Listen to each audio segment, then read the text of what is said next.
You're sitting on the ground at a family party, grass stains on your only good dress, while everyone else gets chairs because you're just a single mom who apparently doesn't deserve better. That was me last Saturday at my nephew's birthday party. My sister-in-law Ivory looked me dead in the eye and said single mothers should sit on the floor since we're more flexible and used to making do with less. I wanted to disappear into the ground right there. But then something happened that changed everything.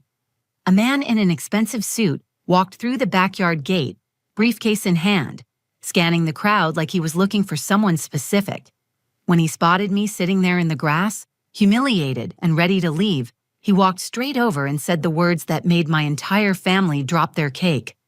"I've been looking everywhere for you, Miss Moreau. You own this house now." I'm Celeste, and I've been a single mom to my 8-year-old daughter, Luna, for 2 years now. After my divorce, I've been working double shifts as a waitress during the day and cleaning offices at night just to keep our tiny apartment and put food on the table. My family has never let me forget that I'm the one who couldn't make it work in marriage, the one who's always struggling, always behind on something. They see me as their charity case, the family member who needs pity but doesn't deserve respect. My brother Kingston lives in this beautiful suburban house with his wife Ivory and their son Phoenix. Ivory has this way of making comments that sound helpful but cut deep. She'll say things like, "Oh, Celeste, don't worry about contributing to the family vacation fund. We know money's tight for you." Or, "Maybe Luna can wear Phoenix's hand-me-downs since you probably can't afford new clothes anyway." Kingston never stands up for me, and our mother Deanne just nods along like Ivory's being generous instead of cruel. I love my nephew Phoenix dearly, which is why I was at this party in the first place. I'd saved up for weeks to buy him a decent birthday gift, even though it meant Luna and I would be eating peanut butter sandwiches for dinner more often than I'd like to admit. I drove up in my beat-up Honda, wearing a dress I'd bought 3 years ago when life was different, when I still had hope that things would get easier.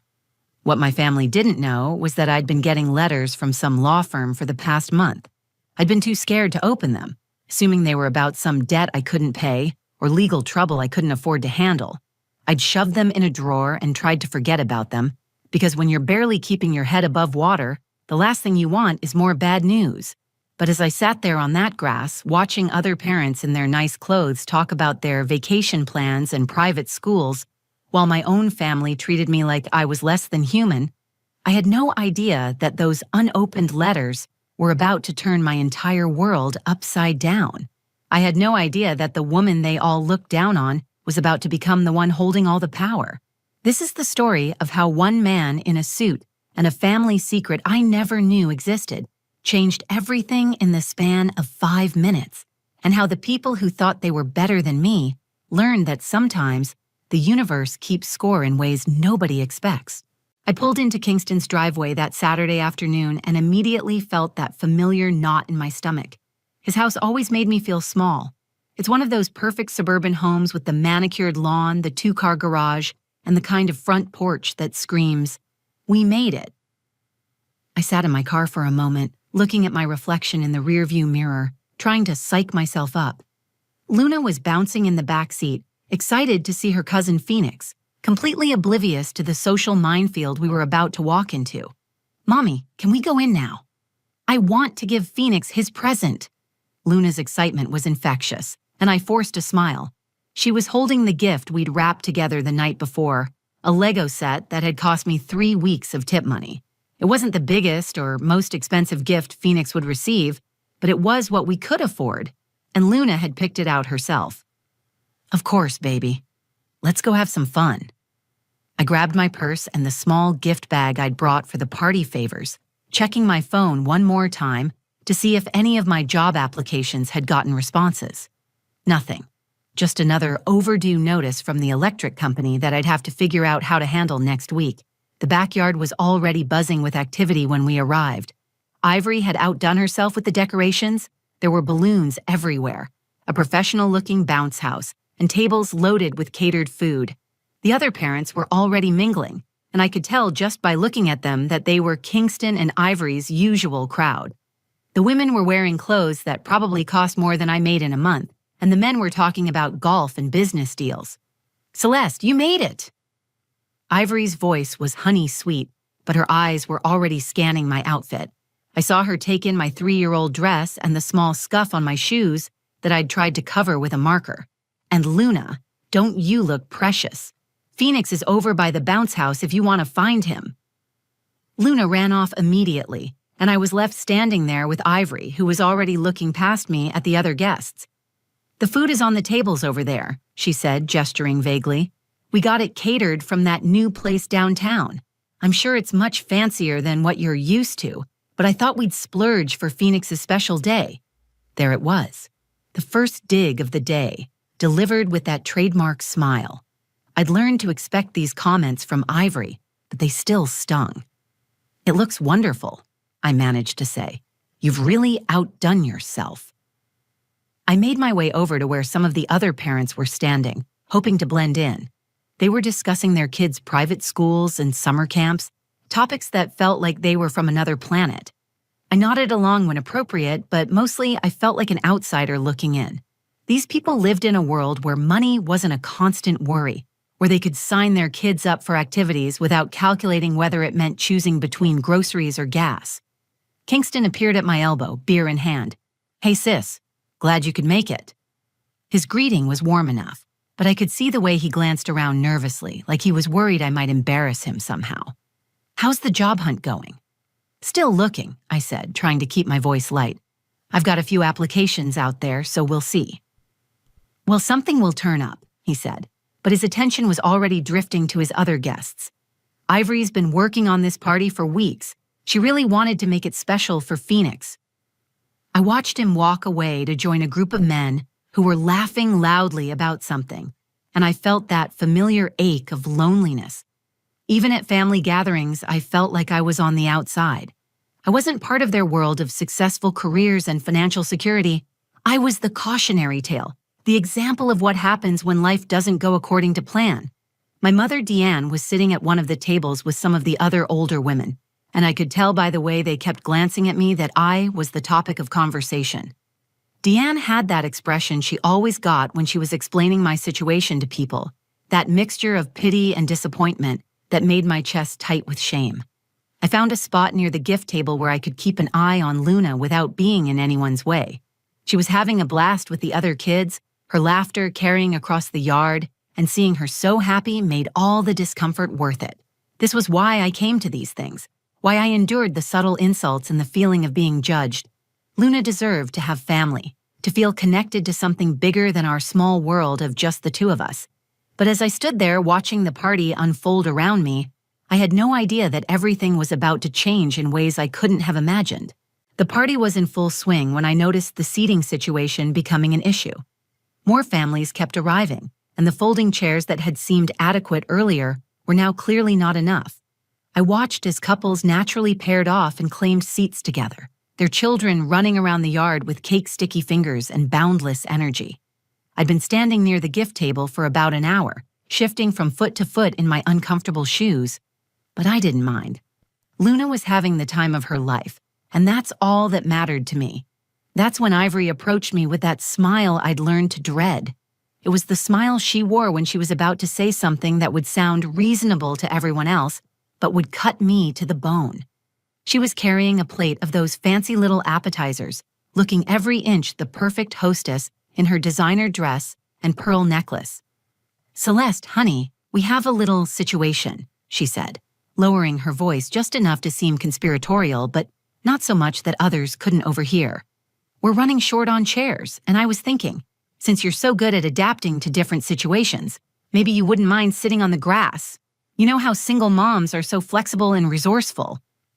The words hit me like a physical blow. I felt my face flush hot with embarrassment, and for a moment, I couldn't speak. Around us, other parents were pretending not to listen, but I could see them exchanging glances. Some looked uncomfortable, others seemed to be waiting for my response, with barely concealed curiosity.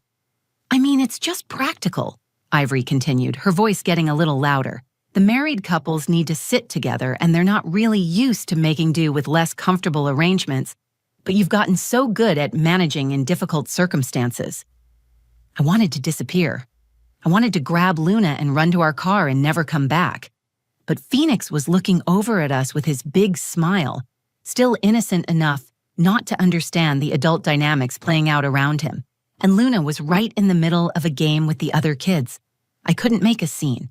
I couldn't be the dramatic single mom who ruined a child's birthday party. "Of course," I managed to say, my voice barely steady. "That's fine, no problem at all." "I knew you'd understand," Ivory said, and I could hear the satisfaction in her voice. "You're always so reasonable about these things."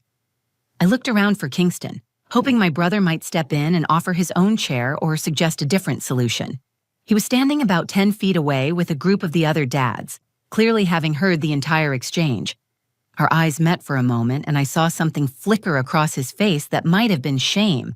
But then he looked away and continued his conversation like nothing had happened. My mother, Deanne, was sitting with the other older women, and when I caught her eye, she actually nodded approvingly at Ivory's suggestion. Uncle Merrick, who was lounging in one of the more comfortable chairs with a beer in his hand, actually chuckled and said, "Well, Celeste's always been the practical one in the family." So I sat down on the grass, feeling the dampness seep through my dress almost immediately. I tried to arrange myself in a way that looked dignified, but there's no graceful way to sit on the ground in a dress while everyone else is in chairs above you. The physical discomfort was nothing compared to the emotional humiliation of being singled out this way, of having my circumstances thrown in my face in front of all these people. From my spot on the ground, I could hear fragments of conversations floating around me. The other parents were discussing vacation plans, private school admissions, and home renovations.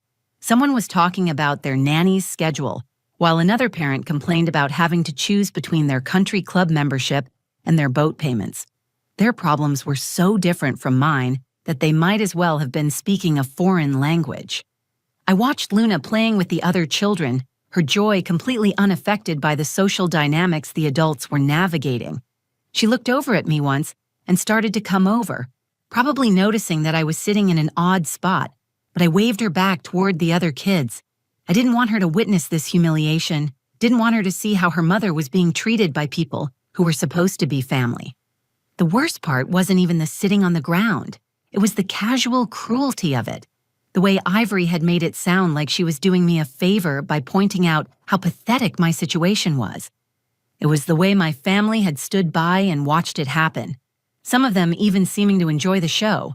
I was starting to gather my things, planning to make some excuse about needing to leave early when everything changed. I'd had enough. The humiliation was complete, and I could feel tears threatening to spill over if I stayed another minute. I started gathering my purse and the light jacket I'd brought, trying to be discreet about my preparations to leave. The last thing I wanted was to draw more attention to myself, to give Ivory another opportunity to make some cutting comment about how single moms always leave parties early. I pulled out my phone and sent Luna a text, even though she was only 30 feet away. "Come say goodbye to Phoenix in a few minutes. We need to head home soon." I didn't want to call out to her across the yard and make it obvious that we were leaving. I'd learned to manage these exits carefully, to slip away without causing a scene that might reflect poorly on Luna or give my family more ammunition for their judgmental comments. While I waited for Luna to notice my message, I tried to compose myself. I smoothed down my dress, which now had grass stains on the back that I'd have to figure out how to remove. I practiced the smile I'd wear when I made my excuses, the casual, "Luna has an early day tomorrow," or "I promised a friend I'd stop by."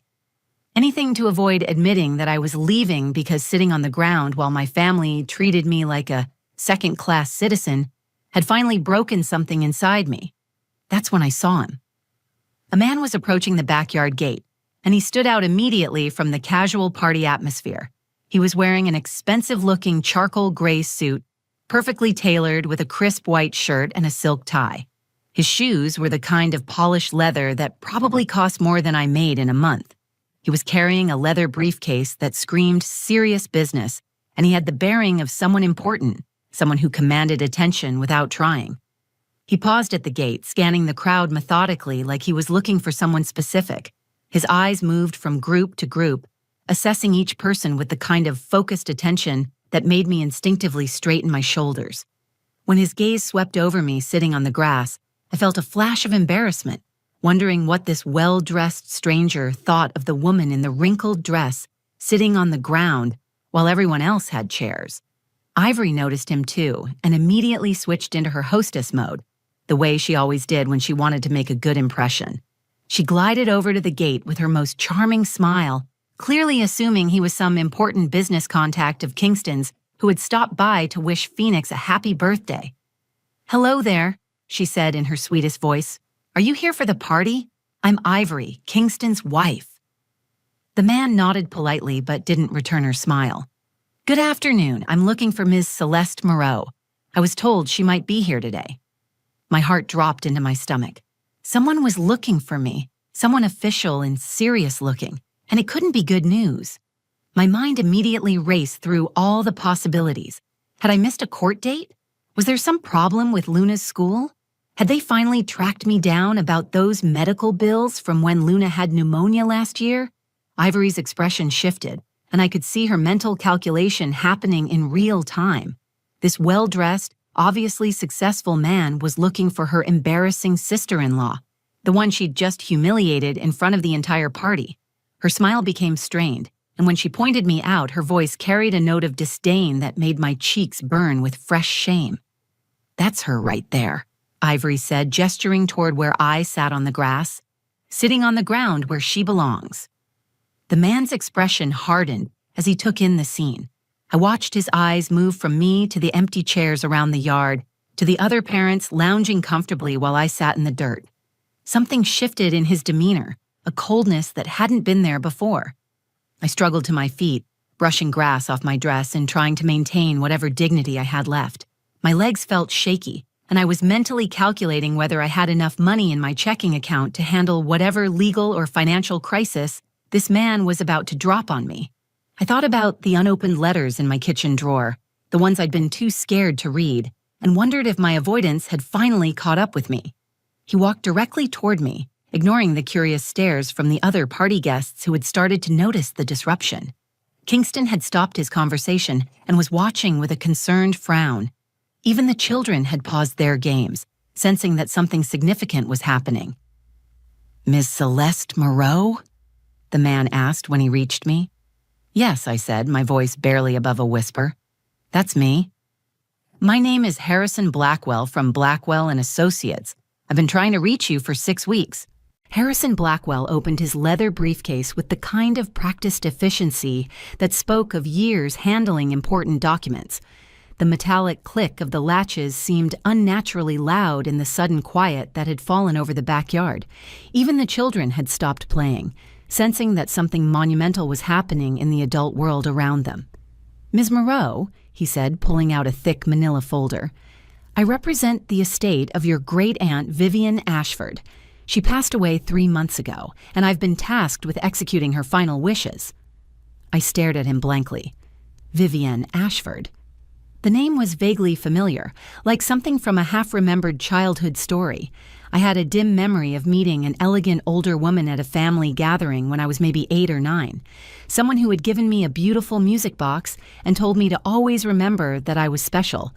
But that was over 20 years ago, and I'd barely thought about her since. "I'm sorry," I said, still confused, "but I don't understand. I hardly knew my great-aunt. Why would you be looking for me?" Harrison's expression softened slightly, and I caught a glimpse of something that might have been compassion in his professional demeanor. "Ms. Moreau, your great-aunt Vivienne was a very wealthy woman. She owned several properties and had a substantial investment portfolio. More importantly, she spent the last few years of her life keeping track of her family members, particularly you." The crowd around us had grown completely silent. I could feel dozens of eyes on me, but I couldn't focus on anything except Harrison's words. He opened the folder and pulled out several official-looking documents with heavy letterhead and gold seals. "According to her will, which was updated just 6 months before her death, you are the sole beneficiary of her entire estate." He handed me the first document, and I saw my name clearly typed in legal language that I couldn't fully comprehend. This includes all of her financial assets, which total approximately $2.3 million. I heard someone gasp behind me, probably my mother, but the sound seemed to come from very far away. The number bounced around in my head without finding anywhere to land. $2.3 million. It was more money than I could conceptually understand, more than I'd ever dreamed of having. But there's something else, Harrison continued, and now his voice carried a note of what I could only describe as satisfaction. She also owned this property. He gestured toward Kingston's house, the beautiful suburban home that had always made me feel so small and inadequate. Your great-aunt Vivian purchased this house 15 years ago as an investment property. She's been renting it to your brother at well below market rate as a family courtesy. The world seemed to tilt sideways. I looked at the house, at Kingston's face, which had gone completely white, at Ivory, who was staring at Harrison like he'd just announced the end of the world. "That's impossible," Ivory said, her voice shrill with panic. "We've been living here for 5 years. We've put money into renovations. We've made this place our home. There has to be some mistake." Harrison turned to face her with the kind of cool professionalism that suggested he'd dealt with this type of reaction before. "There's no mistake, Mrs. Kingston. The property deed is quite clear. Your lease was month to month and tied directly to Ms. Ashford's life. Upon her death, the property reverts to her designated heir." He looked back at me. "That would be Ms. Moreau." "But we didn't know," Kingston said, his voice cracking slightly. "She never told us she was planning to leave everything to Celeste.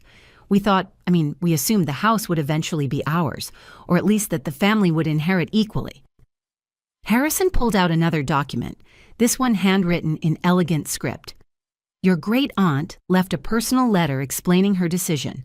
She wrote, and I quote, 'I have watched Celeste struggle with grace and dignity, while others in the family have prospered. I have seen how she works tirelessly to provide for her daughter while receiving little support or respect from those who should love her most. She deserves security, and she deserves to know that someone believed in her worth.'" The silence that followed was deafening. I looked around at my family's faces, seeing shock, dismay, and something that looked uncomfortably like fear. Ivory was staring at me like I'd suddenly grown a second head, while Kingston appeared to be doing rapid mental calculations about their financial situation. "Any improvements or renovations you've made to the property," Harrison continued, "naturally become part of the property's value, which now belongs to Ms. Moreau. However, the original lease terms specified 30 days notice for termination, which I'm officially providing today." I was still holding the documents, my hands trembling slightly as the magnitude of what was happening began to sink in. The woman they'd all pitied, the family failure they'd just humiliated by making her sit on the ground, now owned the very house they were standing in. I looked around at the faces of my family members, each one frozen in a different stage of shock and disbelief. The same people who had spent years making me feel small and worthless were now staring at me like I was a completely different person. But I wasn't different. I was the same Celeste who had been sitting on the grass 5 minutes ago. The only thing that had changed was their perception of my worth, and that told me everything I needed to know about who they really were. Ivory was the first to break the silence, her voice taking on a tone I'd never heard before, desperate and pleading. "Celeste, surely we can work something out. We're family. We've been taking care of this place, making improvements, treating it like our own home. There has to be some arrangement we can make." The irony wasn't lost on me. This was the same woman who had made me sit on the ground less than 10 minutes ago, because single mothers were more flexible and used to making do with less. Now she was asking for flexibility from me, the person she'd just publicly humiliated. I looked at Ivory, really looked at her, and felt something shift inside me. For years, I'd accepted her treatment because I thought I deserved it. I thought my struggles made me lesser somehow, that my financial difficulties meant I should be grateful for whatever scraps of respect my family threw my way. But standing there, holding documents that proved someone had seen value in me when my own family couldn't, I realized how wrong I'd been. "Ivory," I said, my voice steady and calm, "I think you should sit on the ground now. You're more flexible, aren't you? Used to adapting when circumstances change?" Her face went pale, and I saw her eyes dart around to the other party guests who were watching this family drama unfold. She was experiencing the same humiliation she'd inflicted on me, but somehow it didn't give me the satisfaction I thought it would. It just made me sad for all the years I'd wasted trying to earn respect from people who were incapable of giving it. Kingston stepped forward, his expression a mixture of desperation and disbelief. Celeste, come on, you can't seriously be considering kicking us out. We're your family. We've been here for Phoenix's whole life. This is his home. You're right, Kingston. We are family. I turned to face him fully, and for the first time in years, I felt like I was looking at him as an equal, instead of looking up at him from some lesser position. And as family, you just watched your wife humiliate me in front of all these people and said nothing. You heard her tell me to sit on the ground like a dog and you turned away. That's the kind of family you chose to be. My mother, Deanne, finally found her voice, though it came out as barely more than a whisper. Celeste, honey, surely you're not going to let this money change who you are. You've always been such a sweet, understanding girl. Understanding. Sweet. Code words for pushover and easy to manipulate. I'd been understanding when they forgot to invite me to family dinners. I'd been sweet when they made comments about my parenting or my financial situation. I'd been accommodating when they treated me like the family charity case instead of a person worthy of basic respect. You're right, Mom. I am understanding. I understand now that you all showed me exactly who you were, and I just wasn't ready to believe it. I looked around at each of them. These people who shared my blood but had never really been my family in any way that mattered. I understand that when you thought I had nothing to offer you, you felt free to treat me however you wanted. Harrison cleared his throat gently. Ms. Moreau, I don't mean to interrupt, but we do have some paperwork to complete, and I imagine you'll want time to process all of this information and make decisions about the property. I nodded, grateful for the interruption. You're right. I need time to think about everything. I looked back at Kingston and Ivory. You have 30 days just like the lease specified. That should give you time to find somewhere else to live. I called Luna over, and she came running, her face bright with excitement from playing with her cousins. She had no idea that our entire world had just shifted on its axis, that we'd gone from worrying about paying rent to owning a house and having more money than we'd ever dreamed of. As we walked toward my beat-up Honda, I could hear the frantic, whispered conversations starting behind us. My family was realizing that they'd just lost their home and shown their true character to someone who now held all the power. The woman they'd spent years looking down on was walking away with everything, while they faced the uncertainty they'd always assumed was my burden to carry. But the most important lesson I learned that day wasn't about money or houses, or even revenge.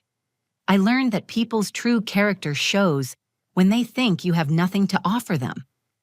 My great-aunt Vivian had been watching from a distance, and she saw what I couldn't see at the time. She saw that dignity isn't about how much money you have in your bank account. It's about how you treat people when you think nobody important is watching.